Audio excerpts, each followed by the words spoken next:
Did I just make the biggest mistake of my life? Well, it felt like it when I traded in my XT4, 15 to 45 kit lens, 12mm wide angle lens, and a few $100 just for one camera. That's right, I got the Fujifilm XS20 and I think I might have buyer's remorse.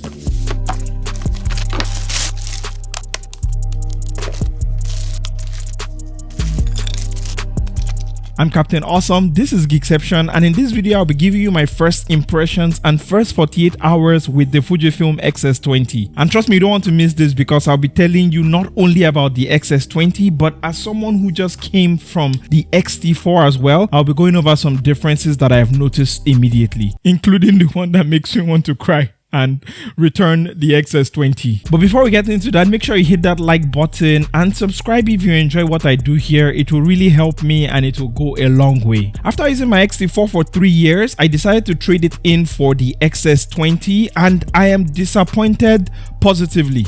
Wait, what? And the first thing I noticed is that this camera is deceptively small. Picking it upright as I traded in my XT4 and it feels almost toy-like. It immediately feels cheaper. Now don't get me wrong, while I don't doubt the XS20 is a wonderful camera, I can already see how the price was kept low. Costs were saved with a much smaller EVF, lack of a D-pad, focus mode button, or even any other button apart from the PASM dial up here. These were all buttons that I had on my XT4. On the XS20, the buttons don't feel as nice to press. While the XT4 has 2 SD card slots, which is great for redundancy, I mostly use one most of the time anyway. So I do not mind that the XS20 has 1 battery card slot. I do mind though that the SD card is in the battery compartment. I can already foresee that this is going to cause me problems, especially with the kind of tripod mounts that I have, which is going to get in the way of the battery compartment here. And I can already imagine it's going to be very annoying over time. One thing I appreciate about the XS20 is that unlike the XT4,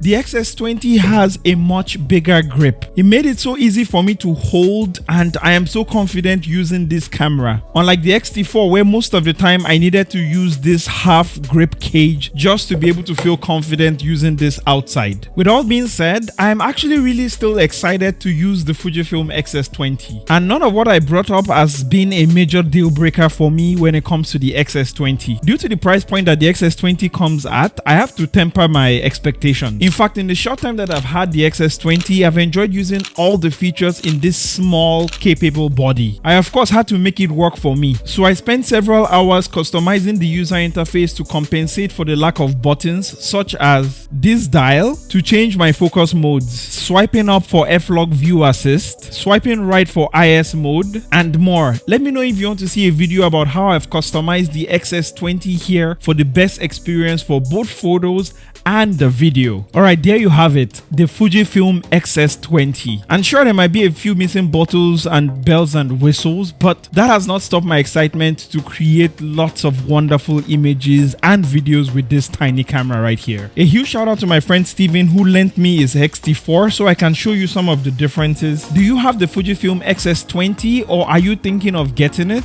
Let me know your thoughts in the comments down below. And if you enjoyed this video, I would appreciate a like and subscribe so you don't miss all the other content I'll be making, not just about the XS20, but about other tech videos as well. Thanks for watching and don't forget to stay awesome. Why? Because I'm your captain of awesome and I'm from Nigeria with love.